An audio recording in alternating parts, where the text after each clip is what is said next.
You are looking at Julian's pronunciation guide, where we look at how to pronounce better some of the most mispronounced words in the world, like this other curious word. But how do you say what you're looking for today?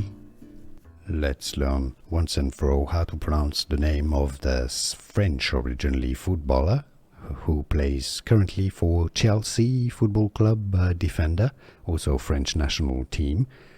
Maxence Lacroix is the French pronunciation here. Maxence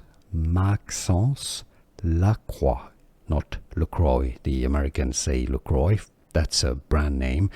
Maxence Lacroix in English, therefore, you can simply say it as Maxence Lacroix. Here are more videos on how to pronounce more confusing words and names too many mispronounced. Like this video if you found it useful. I appreciate your support. I'll see you soon and thanks for watching.